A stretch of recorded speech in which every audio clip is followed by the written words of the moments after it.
Assalamualaikum Bang Ihsanuddin Nursi. Waalaikumsalam warahmatullahi wabarakatuh. Apa kabar Bang? Nampaknya Alhamdulillah. Alhamdulillah sehat selalu ya, jiwa dan raga. Sekarang ini yang sehat kadang-kadang mesti diperjelas, jiwa juga. Ini yang jadi masalah. Bang Ihsanuddin Nursi, tadi aku bacakan harga minyak merosot, dolar meningkat, inflasi meningkat, meroket kalau kata seorang presiden dulu ya. Tapi apa yang terjadi di Indonesia kalau minyak turun, dolar naik, ini resikonya apa? Hutang naik sendiri kan begitu ya. Tapi nggak mungkin lah minyak turun ya, walaupun demo berbulan-bulan, bahkan pernah ditantang dari Sentul. Mau berapa bulan demonya gitu. Bagaimana Bang Ihsanuddin Nursi cerita yang satu ini Bang? Bismillahirrahmanirrahim. Kita mulai dulu dari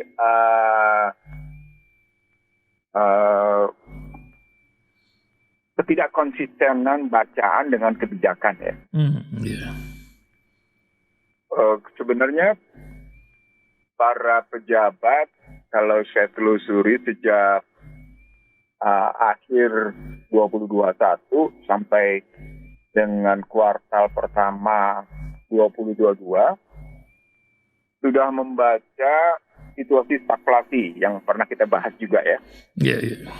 Oke, situasi stagflasi artinya inflasi tinggi, pertumbuhan melambat.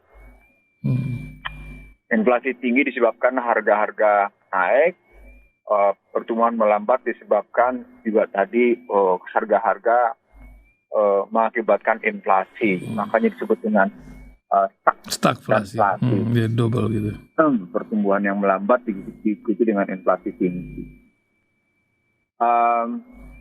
Itu kan terjadi sesungguhnya ketika media massa barat memberitakan bahwa perang Ukraina telah membuat situasi Eropa tetap terkendali karena pasokan gasnya tetap terpenuhi. Tapi pada saat yang sama harga pangan mulai terpengaruh karena pasokan gandum dunia terpengaruh. Berarti kita sudah kena sejak awal Februari, berarti di Februari ketika menyerang Ukraina, berarti kita sudah kena 3 isu. Isu pangan, isu energi, sekaligus isu keuangan, karena Amerika langsung, NATO terutama, mengenakan sanksi ekonomi. Dalam bahasa yang sederhana, sesungguhnya kalau begitu, situasi Ukraina melawan Rusia, yang saya sebut akan berkepanjangan sejak awal, akan memberi dampak pada krisis ketiga hal. Dan kemudian baru dinyatakan oleh para pejabat keuangan dan moneter di Indonesia, perkiraan saya baru sekitar bulan Mei. Bahkan tepatnya ketika Sri Mulyani baru menyatakan di bulan Juli. Ketika mengantar APBNP, RAPBNP, Indonesia akan mengalami krisis pangan, energi, dan keuangan. Saya berkali-kali bilang kita udah ngomong duluan. Itu yang kita hadapi. Dan menariknya hari ini ketika Federal Reserve siap-siap menaikkan kembali tingkat suku bunga disebabkan inflasi harga pangan dan berdampak pada kemudian harga nilai tukar dan berdampak kemudian pada penurunan pasokan pemakaian minyak hingga turun 1%. Orang melihat tetap resesi akan berjalan. Artinya sesungguhnya pemahaman tentang resesi dalam 2 kuartal terus-menerus menurun sudah dipahami dengan baik gitu. Itu riwayatnya begitu gitu. Pertanyaan pokoknya, kenapa pemahaman pengetahuan seperti itu tidak terimplikasi dengan baik di Indonesia gitu loh. Jadi pertanyaan saya, Anda punya pengetahuan karena Anda sudah mengadaptasi dan mengorientasikan kebijakan ekonomi Indonesia sebagai ekonomi terbuka penuh gitu ya. Saya ulang ya, karena Anda sudah mengadopsi dan berorientasi pada ekonomi terbuka penuh. Kenapa dalam suasana keterbukaan penuh itu, dengan pengetahuan bahwa akan terjadi resesi, Anda tidak membuat satu kebijakan untuk mengantisipasinya? Anda malah buat kebijakan yang sebaliknya gitu loh, pertanyaannya. Apa indikatornya? Anda cabut subsidi, ya, lalu kemudian Anda akan dengan halus mencabut subsidi pada bahan bakar gas 3 kg dengan menyarankan mengganti ke kompor. Lalu Anda juga tetap melanjutkan memberikan subsidi pada orang-orang kaya dengan cara melakukan belanja pajak yang kita pernah bahas juga di sini gitu. Dengan subsidi bagi orang kaya. Sementara Anda tidak mau memberi subsidi pada orang miskin, kan gitu ngelihatnya. Jadi ada kebijakan-kebijakan di mana dalam suasana yang Anda sudah ketahui resesi itu di depan pintu, sikap kebijakan Anda tetap tidak adil, tetap tidak peduli gitu. Jadi Anda tetap melakukan satu kebijakan yang sesungguhnya tidak memberikan penguatan pada landasan dan bahu perekonomian Indonesia. Landasan perekonomian Indonesia adalah tetap pada UMKM. Bahu perekonomian Indonesia tetap pada ekonomi rakyat. Bukan pada konglomerat, bukan pada mereka yang menguasai hajat hidup orang banyak untuk segelintir orang itu gitu. Dalam segelintir orang itu gitu loh. Itu yang saya heran. Nah, apa indikator lebih lanjut yang kita lihat per hari ini misalnya?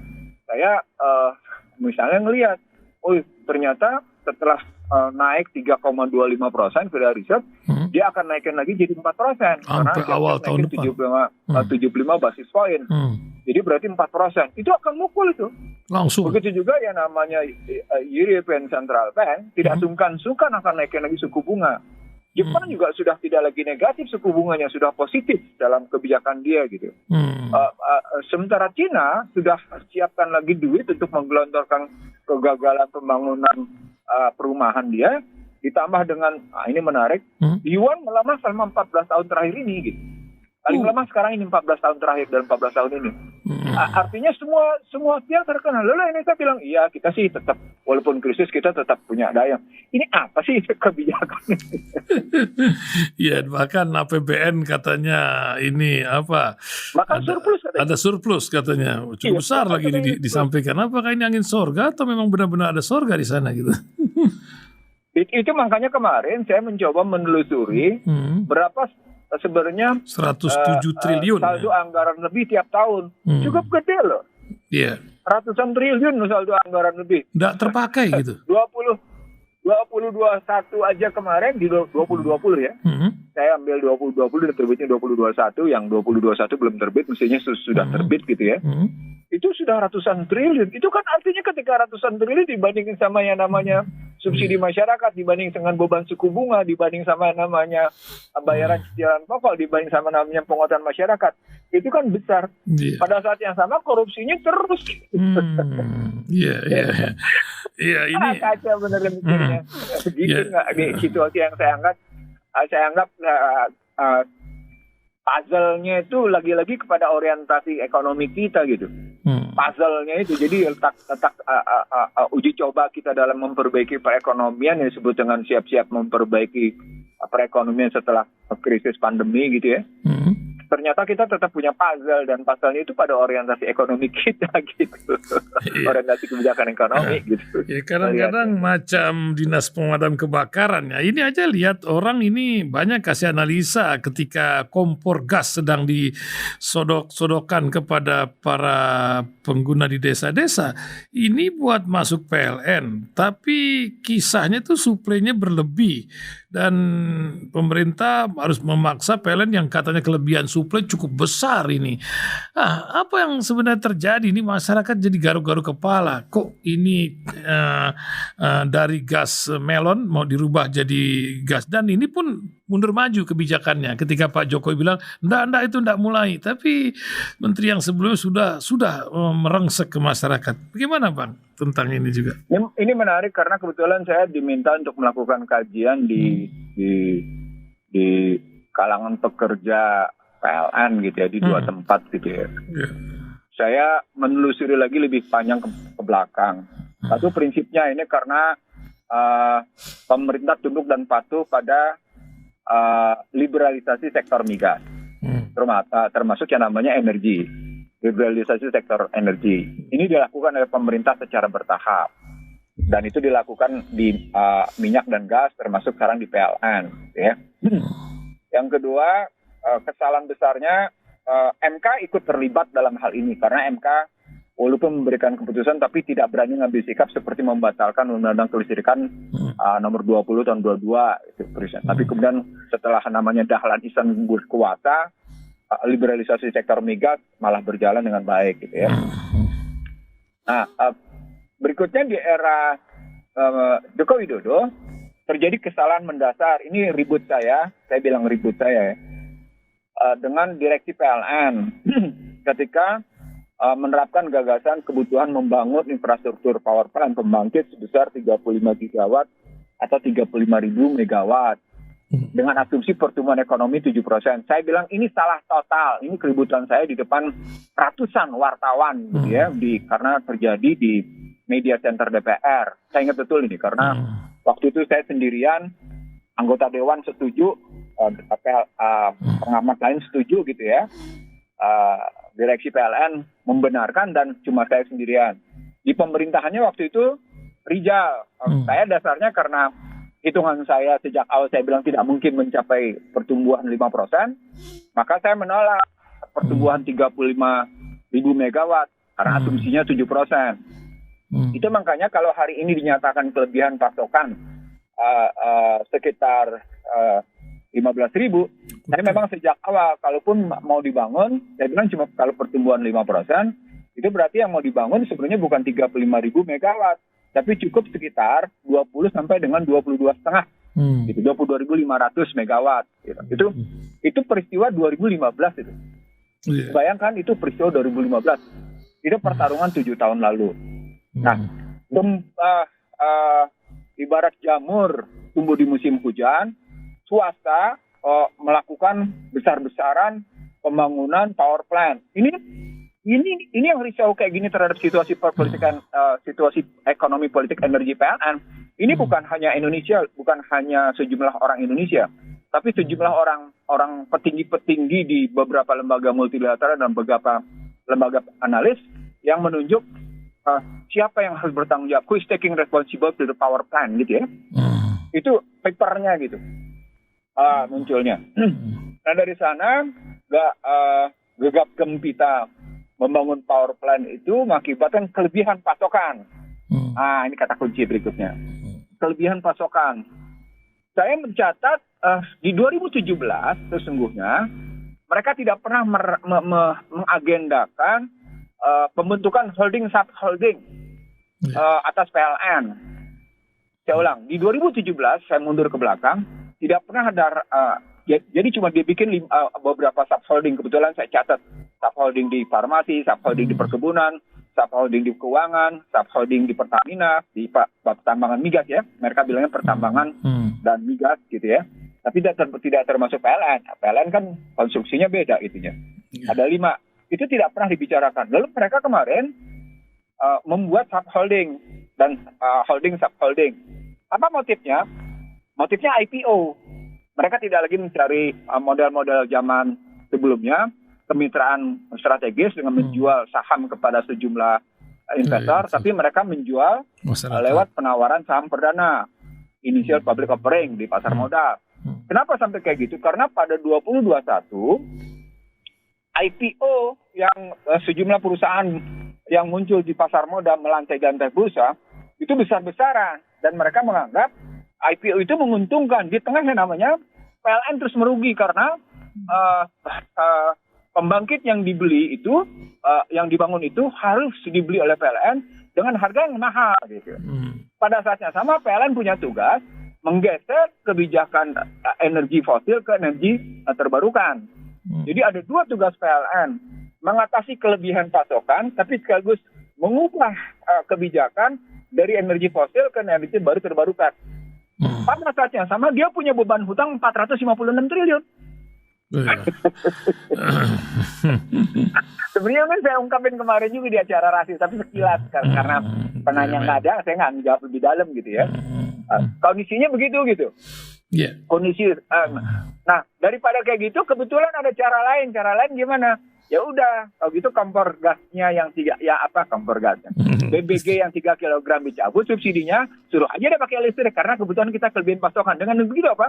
Kesalahan kebijakan itu ditimpakan ke masyarakat.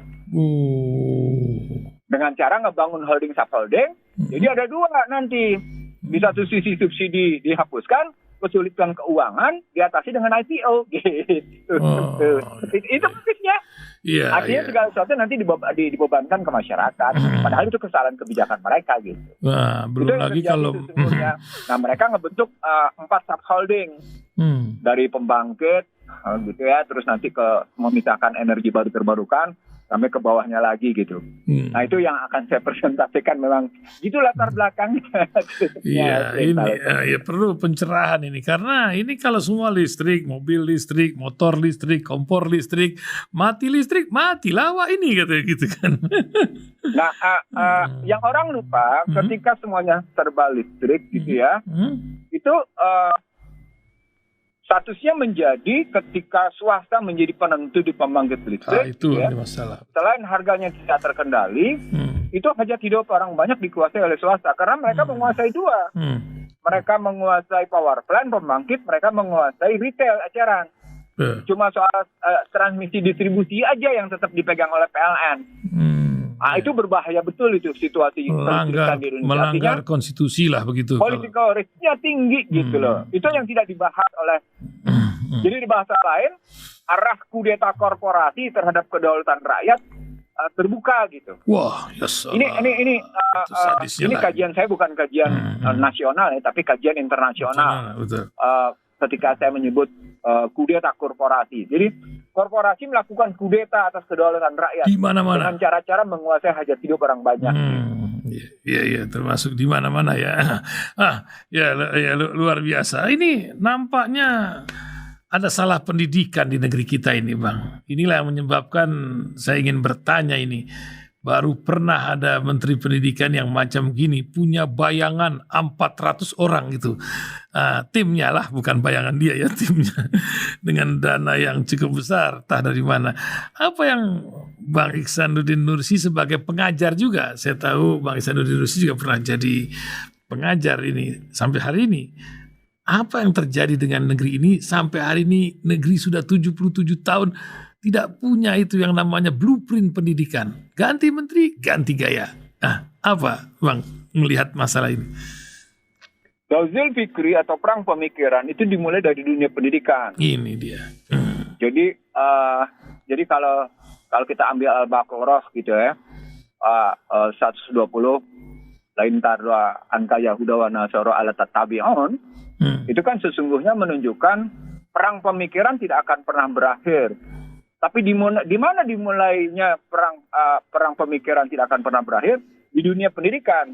Kalau di dunia pendidikan, pertanyaan berikutnya, di dunia pendidikan mana itu tidak pernah berakhir? Yang saya sebut di 5 wilayah. Dari pemerintah sebagai pendidik, karena pemerintah menjadi penentu dalam berbagai kebijakan. Dia memberikan contoh. Yang kedua, lembaga-lembaga pendidikan formal, gitu ya. Yang ketiga, lembaga masyarakat. Seperti yang melakukan di dunia-dunia itu, termasuk media massa di situ. Lalu kemudian lembaga-lembaga agama seperti masjid, gereja, itu kan pendidikan. Lalu berikutnya komunitas, lalu berikutnya keluarga dan individu. Nah, itu semua dirusak sebenarnya. Terutama dengan masuknya gadget yang ini selama saya 2017 juga. Jadi di 2017 itu ketika mereka menyebut satu perubahan dengan tingkat kuadran yang luar biasa, mereka bilang dalam video yang berdurasi hanya 5 menit itu, bahwa segala sesuatu akan total berubah disebabkan pengaruh ICT, jadi informasi komunikasi dan teknologi yang masuk ke dalam dunia pendidikan. Nah, dunia pendidikan ini harus tetap menjadi basis untuk ini kajian saya berikutnya setelah saya belajar itu dan saya presentasikan itu di berbagai tempat gitu ya, terutama di satu universitas yang dihadiri sampai ribuan orang gitu. Saya menyebut begini, ujungnya adalah ketika kita berhadapan dengan pertarungan pemikiran, benturan pemikiran, perang pemikiran itu basisnya adalah teknologi, maka penentu teknologilah yang akan memenangkan peperangan itu. Tapi mereka tidak puas karena itu hanya bicara pada kerangka piranti keras dan piranti lunak. Piranti pemikirannya, brainware-nya itu belum cukup. Maka harus dibuat juga kurikulumnya. Jadilah begitu, kurikulumnya itu menentukan arahnya ke situ gitu. Anda bisa lihat misalnya ketika orang ribut tentang peta jalan pendidikan Indonesia yang menghapus soal pendidikan agama misalnya. Itu kan udah kelihatan arahnya. Arahnya kelihatan gitu. Poinnya adalah ketika seseorang masuk dalam dunia pendidikan, dia pasti bawa kepentingan untuk peperangan pemikiran. Tinggal kita lihat latar belakangnya apa gitu loh. Latar belakang orang pendidikan ini apa. Lalu muncullah istilah macam-macam dalam dunia pendidikan. Nah itu harusnya diantisipasi. Begitu juga ketika lahirnya undang-undang pesantren gitu. Lalu kemudian kita lihat sekarang rencana sistem pendidikan nasional yang saya sebut Undang-Undang Dasar 45 saja mengakui bahwa pendidikan dalam rangka pembentukan akhlak mulia dan beriman bertakwa gitu. Nah mestinya ada dalam kurikulum. Jadi balik-baliknya lagi ketika 400 orang itu berada dalam tim, pertanyaan besarnya menjadi itu berarti ada peperangan besar dalam pemikiran para peperang. Itu betul-betul peperangan besar di Indonesia. Kenapa? Karena Indonesia kalau dalam data saya 86,95% umat Islam, dan dari 86,95% umat Islam dengan jumlah sekitar 237 juta itu ya, itu pada hakikatnya masih sekitar 40%-an optimal ya. Itu masih tetap memegang teguh ajaran walaupun 60%-nya berstatus apakah itu Nusantara, apakah itu jail, apakah dengan lain-lain. Tapi yang 40% ini kebanyakan masih bertahan. Artinya sesungguhnya perang pemikirannya kental. Sepanjang Indonesia masih bisa bertahan dengan modelnya seperti di Gempur 97-98 masih tetap bertahan. Sekarang sebagian besar menyadari bahwa amandemen Undang-Undang Dasar 45 itu salah dan mereka sekarang sedang berjuang habis-habisan gitu ya. Itu kelihatan ada kesadaran pentingnya menjaga keyakinan gitu. Nah bisa kita lihat misalnya pada, saya ngambil contoh gampang ngelihatnya. Kita lihat pada saat sholat zuhur, sholat asar, dan sholat maghrib, lalu kemudian kita lompat ke sholat subuh di masjid berjamaah masih banyak nggak? Walaupun di sholat subuh misalnya cuma satu rakaat, satu saf gitu ya, tapi minimal itu ada kekuatan di dalamnya gitu. Lalu juga kita lihat kalau sholat zuhur misalnya masih banyak orang-orang kecil yang tetap bersolat, masih tetap istiqomah gitu, misalnya melihatnya. Dan itu menyentuh hati. Oh iya, mereka masih punya kesadaran. Dan itu berarti ketika mereka nanti diimbuhkan pada pola pikir tu'minuna billahi yaumil akhir gitu ya, itu luar biasa. Mereka akan terpelatih. Nah, salah satu contohnya misalnya kemarin pada demo 22 September kemarin gitu. Itu kan muncul kesadaran, itu masih ada kesadaran bahkan mereka menyebutnya itu sama dengan hampir sama dengan 212 yang pesertanya.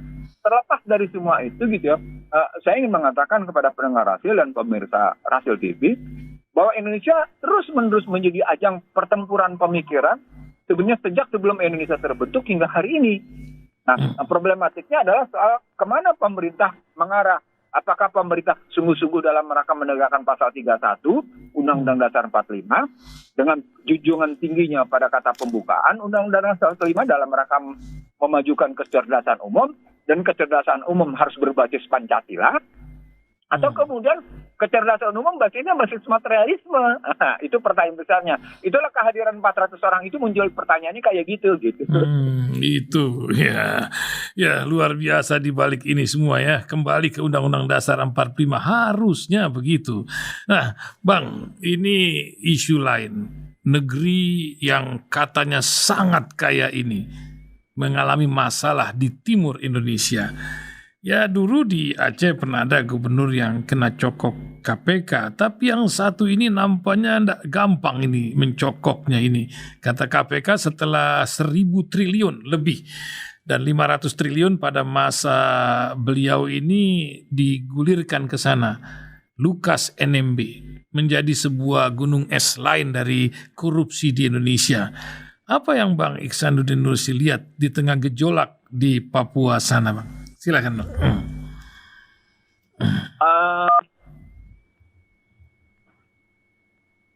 kejujuran dan ketidakjujuran itu hidup berdampingan. Persoalan pokoknya adalah apakah sistem sosialnya membenarkan, bahkan kalimat saya bukan sekedar membenarkan, apakah ketidakjujuran itu dihormati, dihargai atau tidak gitu.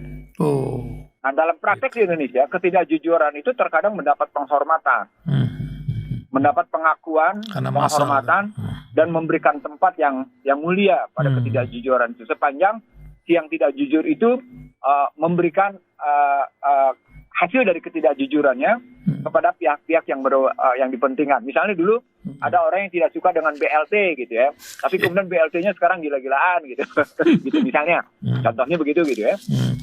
Salah satunya kita ambil itu kan dalam format ada inkonsistensi antara ucapan dengan tindakan. Nah, format di Indonesia dalam rangka korupsi itu dilihat sesungguhnya pada relasi pembenaran kacaunya sistem moral dan sistem etik dalam kebijakan pemerintahan. Ketika kebijakan pemerintahan tidak lagi memenuhi prinsip-prinsip etik pemerintahan gitu ya. Ini saya mulai pakai pendekatan etik gitu. Maka sesungguhnya dalam artikel saya itu korupsi etika. Itu muncul korupsi etika di situ. Kalau kemudian etika itu bersumber dari moral dan berarti moral itu sumber dari agama, maka yang terjadi adalah korupsi moral. Dan ketika itu dirasakan oleh masyarakat, tidak terkatakan tapi dirasakan oleh masyarakat, maka gejolak korupsi itu menjadi persoalan biasa. Dan kalaupun kita sebut sebagai puncak gunung es atas beberapa kasus, dia akan menjadi sebuah problematik yang dianggap sebagai hal yang wajar, walaupun sesungguhnya tidak wajar. Nah, itu nampak pada sikap KPK. Misalnya ketidakberanian KPK pada kasus-kasus tertentu. KPK menyatakan tidak ada niat jahat pada Ahok misalnya, atau tidak ada persoalan pada kasus Gibran misalnya. Pada saat yang sama orang terheran-heran gitu. Nah, itu ada problem etika, itu problem kebijakan yang sesungguhnya berbasis pada kebijakan politik yang melanggar etika publik. Jadi ada public etik yang dilanggar di situ. Dan itu tidak terakomodasi, tidak terapresiasi, tidak kemudian menjadi satu kebijakan yang kemudian dikoridorkan pada penegakan rasa keadilan. Itu bagian, jadi menurut saya bukan cuma sekedar korupsi dalam makna tiga makna. Ada kesempatan, ada kerugian, dan kemudian ada keuntungan yang diberikan hanya pada kelompok tertentu, ada hukum yang dilanggar misalnya. Nah, itu pengertian korupsi begitu. Tapi ini bukan sekedar itu.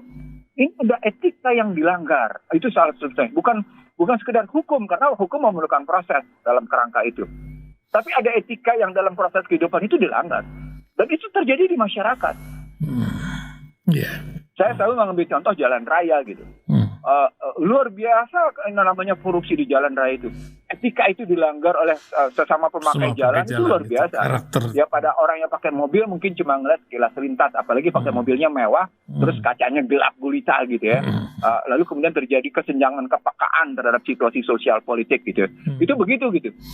Ahsan Talib saya tahu ini direkam sejak awal kita betul. Yang sebelum Anda kemudian kontak saya sudah tahu tadi direkam. Jadi silakan yang merekam karena ini buat saya peringatan bagi semua pihak gitu. Dan pada saat yang sama kita melihat juga pelanggaran itu dilakukan oleh orang kecil gitu. Jadi pelanggaran itu betul-betul air mengalir dari atas ke bawah, pelanggaran etika seperti itu. Kalau Anda pergi misalnya di kolong jembatan Kalibata misalnya, itu orang melakukan pelanggaran lalu lintas nikmat aja, nggak ada urusan gitu. Benar kejadian kayak gitu. Lalu kalau kita ngeliat juga misalnya kejadian situasi di depan beberapa stasiun, atau kita lihat semena-menanya sejumlah pengemudi ojek gitu posisinya. Ini itu gitu. Dan semena-menanya orang pakai strobo dengan warna birunya, dengan suaranya seolah-olah kepentingan negara didahulukan, padahal bukan kepentingan negara. Kan belum tentu kepentingan negara yang dilakukan. Dan kemudian dengan enak dia melakukan pelanggaran hukum gitu misalnya. Kan kejadian itu begitu gitu. Jadi situasi ini menggambarkan korupsi bukan melulu pada persoalan keuangan. Korupsi juga bisa mengenal soal etika. Korupsi juga bisa juga mengenal soal nilai. Jadi ketika seseorang mengatakan saya Pancasila, nah itu direkam lagi tuh, ada pihak lain yang menambah rekamannya. Saya Pancasila, saya Bhinneka Tunggal Ika, saya tidak mengenangkan politik identitas. Itu kan ada problem yang disahkan secara vulgar gitu ya, tergelar bahwa perebutan kekuasaan dengan cara melanggar etik itu biasa-biasa aja. Itu problematiknya. Saya ulang ya, ini problematik besarnya. Perebutan kekuasaan dilakukan dengan cara melanggar etik itu nampak seperti jalan raya. Ketika orang berebut soal jalan. Dan pada saat yang sama jalan tol dibenarkan. Padahal itu jalan publik gitu. Atas nama kepentingan publik dibangun jalan tol, lalu kemudian terjadi kenikmatan mereka berinvestasi di jalan tol gitu. Ada hal yang padahal masyarakat diambil pajaknya, padahal masyarakat diambil sumber dayanya gitu. Jadi ada hal-hal yang memang salah dalam kebijakan. Saya selalu berulang-ulang mengatakan begini. Anda mencontoh Amerika itu 1 abad lebih, tetap melahirkan masyarakat cemas. Per hari ini saja mereka tidak mampu mengatasi masalah dirinya sendiri. 40 miliar US dollar sekarang sedang diupayakan untuk dihapus terhadap yang namanya pinjaman di sana. Itu karena kesalahan kebijakan mereka. Terus tetap jadi contoh kita gitu loh. Tetap menjadi kiblat kita. Itu kan menarik kan. Mereka sudah meninggalkan itu, Bang. Dalam sikap-sikap kita karena 86,95% atau 237 juta sebagai Islam. Tapi kita sisi lain tetap mengagumi Amerika sebagai kiblat kehidupan sosial politik ekonomi kita. Itu kan masalah.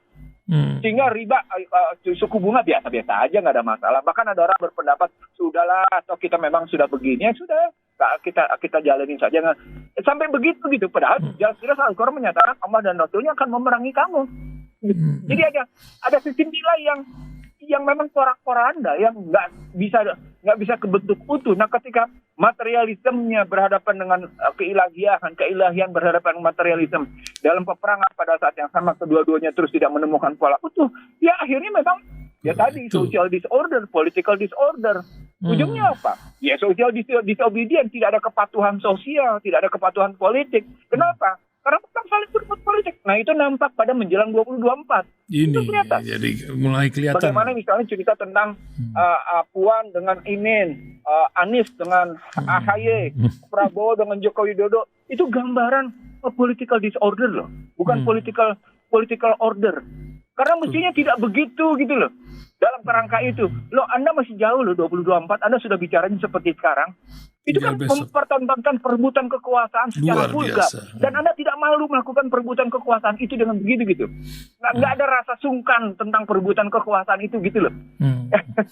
Saat yang sama Anda memberikan pejabat kepala daerah ke pihak-pihak yang nampak sesuai dengan arahan kemenangan Anda.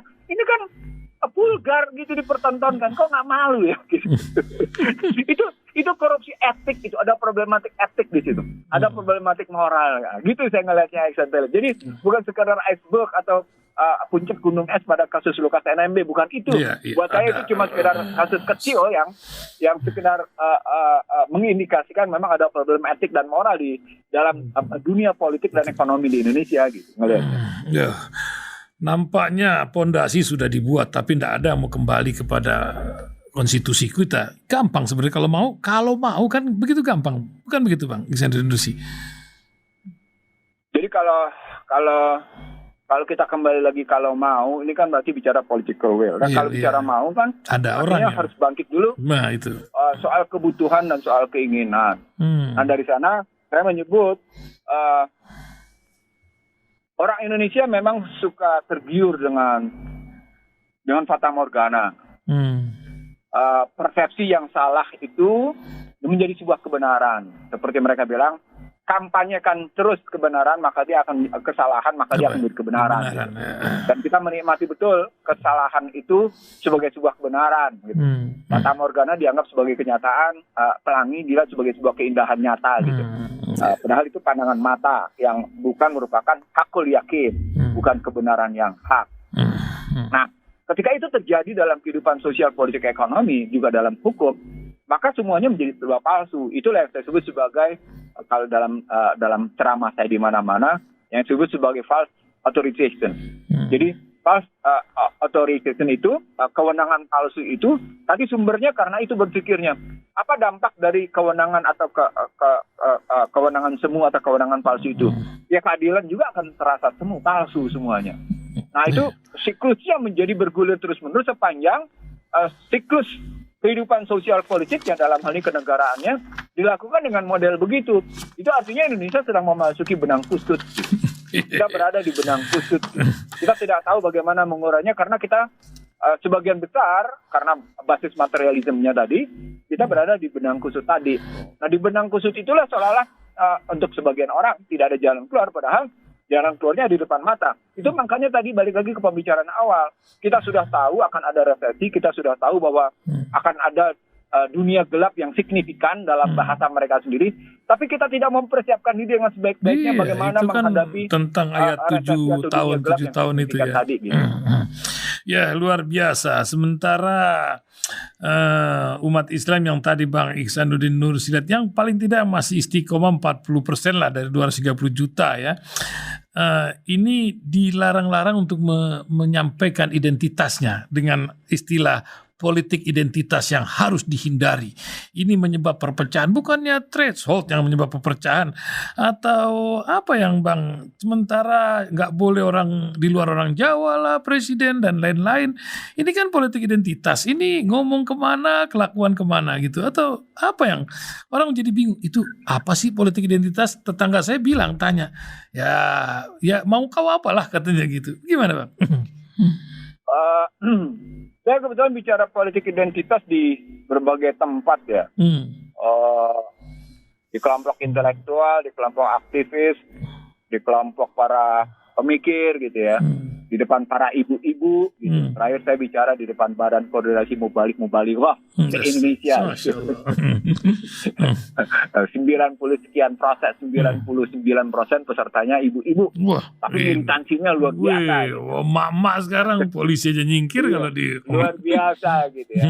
Saya menyebut kita nggak, kalau saya ngomong dari asal muasal politik identitas dari luar, maka kita akan merujuk pada National Security Strategy of US yang diterbitkan oleh George Bush pada 17 September 2002 setelah berhasil meruntuhkan WTC dan menyatakan bahwa Amerika dan kelompoknya akan berhadapan dengan ancaman dari kaum tiran dan kaum teroris gitu.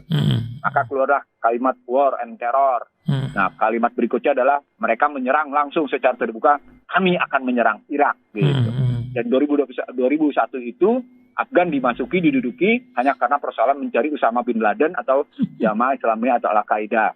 Dari situlah sesungguhnya Islamophobia atau kemudian tepatnya politik identitas itu muncul. Diperkeras lagi politik identitas itu ketika Donald Trump dalam pidato inaugurasinya di Januari 2017 itu menyatakan Judeo-Christianity. Ini saya sampaikan juga di depan para pengurus masjid gitu ya, biar tahu situasinya. Lalu sebelumnya terjadi ketika 2014 kemarin karena ada satu partai dibubarkan gitu ya. Lalu masuk mereka ke berbagai partai lain, lalu muncullah istilah politik identitas. Apa itu politik identitas? Agar orang Islam tidak menggunakan keislamannya memilih berikutnya sesuai dengan preferensi keislamannya. Jadi politik identitas adalah gitu ya, satu identitas yang dimiliki oleh pemilih, satu identitas yang dimiliki oleh satu kelompok, satu identitas yang dimiliki oleh satu kekuatan politik untuk melakukan pilihan politik sesuai dengan identitasnya. Itu nggak boleh. Artinya sesungguhnya ketika mereka menyatakan tidak boleh ada politik identitas, mereka sesungguhnya sedang menyatakan politik identitas gitu. Begitu juga ketika mereka menyatakan suku Jawa di luar Jawa tidak bisa jadi presiden, itu sesungguhnya politik identitas. Karena identitas itu bisa didasarkan atas agama, atas suku, gitu ya. Bisa didasarkan atas yang namanya penghasilan. Kalau saya ngambilnya 3, agama, suku, dan mata pencaharian atau ekonomi. Nah, kalau dilihatnya lebih dalam lagi, dalam perspektif itu, sesungguhnya gambaran politik identitas bisa dilihat dari Undang-Undang Dasar 45. Pasal 3 alinea 3 misalnya, kata pembukaan, berkat rahmat Allah yang maha kuasa dan didorong oleh keinginan luhur. Itu sudah ada 2 identifikasi. Identifikasi pertama adalah identifikasi berkat rahmat Allah, dan itu term Islam, lalu didorong oleh keinginan luhur. Itu berarti identitas di mana kita harus masuk ke dalam sebuah keinginan menjadi bangsa yang merdeka dengan dasar keinginan luhur. Itu identitas. Kita tidak ingin ditindas oleh siapapun. Kita ingin betul-betul bergerak berdasarkan keinginan luhur kita sebuah kehidupan berbangsa. Itu identitas. Jelas. Maka saya bagi identitas itu ke dalam 4. Identitas yang diberikan, identitas karena alami, identitas karena pilihan, identitas karena diberikan, identitas karena capaian. Identitas karena diberikan itu misalnya gelar doktor honoris causa, gelar profesor, ya itulah kayak gitu, orang yang dapat gelar PAM tertentu padahal dia tidak dari PAM itu, misalnya orang yang dapat gelar PAM dari marga tertentu, apakah itu di Sumatera Utara atau di mana gitu ya, padahal dia bukan dari sana, itu pemberian gitu. Tapi juga ada capaian, misalnya orang yang memang mendapat gelar apa dalam dunia akademik gitu. Nah, begitu juga ketika kita ngelihat dalam konstruksi misalnya identitas karena alami. Nah, itu yang tidak dikendaki. Nah, mereka bicara politik identitas, menolak politik identitas karena mereka tidak menghendaki 86,95% atau tepatnya 237 juta masyarakat Islam di Indonesia memilih politik Indonesia berbasis ajaran. Jadi di situ ada persoalan kekuatan identitas sebagai energi untuk melakukan pilihan politik. Nah, atau energi untuk menolak kekuatan politik gitu dalam tesis saya. Nah, itu yang tidak dikehendaki. Anda bayangkan setiap pemilu 2014, 2019, 2024 selalu muncul istilah politik identitas itu. Itu dari pasal dari alinea 3 paragraf 3. Lalu kalau kita ngambil ke pasal 29 ayat 1 ayat 2, negara berdasarkan ketuhanan Maha Esa, itu identitas. Jelas. Artinya apa? Identitasnya identitas agama. Negara ini adalah negara yang warga negaranya beragama. Itu artinya warga negaranya beridentitas. Jadi nggak bisa dibilang nggak ada politik identitas. Karena pasal 29 ayat 1 itu identitas. Pasal 29 ayat 2 lebih tegas lagi. Negara menjamin kebebasan warga negara untuk menjalankan keyakinan dan kepercayaannya. Itu dijamin untuk pelaksanaan identitas itu gitulah. Jadi konstitusi itu menjamin gitu. Nah, itu saya kira problemnya artinya adalah ketika ada orang teriak-teriak politik identitas, sebenarnya ada upaya untuk mempengaruhi agar identitas yang dimiliki seseorang tidak digunakan dalam rangka pilihan-pilihan politiknya. Gitu Pak penjelasannya gitu. Masya Allah, luar biasa hari ini ya. Ini Indonesia 2 tahun lagi udah sibuk. Cina 2 minggu lagi masih tenang-tenang aja penggantiannya. Iya. Luar biasa Bang. Tadi yang saya bilang, vulgar sih mempertontonkan perbuatan kekuasaannya. Gitu, dan kalau orang sudah vulgar memperebutkan kekuasaan, itu ada hadisnya tuh. Oh gitu. Iya. Hadisnya jangan pernah kasih ke orang yang berebut kekuasaan. Itu dia. Terima kasih Bang Ihsanuddin Nursi pagi hari ini menemani kita pencerahan yang luar biasa. Banyak ditunggu pendengar. Ya, Talib, mohon maaf kalau yang salah. Sekali lagi karena keterbatasan dan kebodohan saya. Tapi sesungguhnya benar karena kehendak Allah semata dan mudah-mudahan kita tahu mendapat taufik hidayah dan inayahnya. Subhanakallahumma wa bihamdika asyhadu an la ilaha illa anta wa astaghfiruka wa atubu ilaik. Wassalamualaikum warahmatullahi wabarakatuh.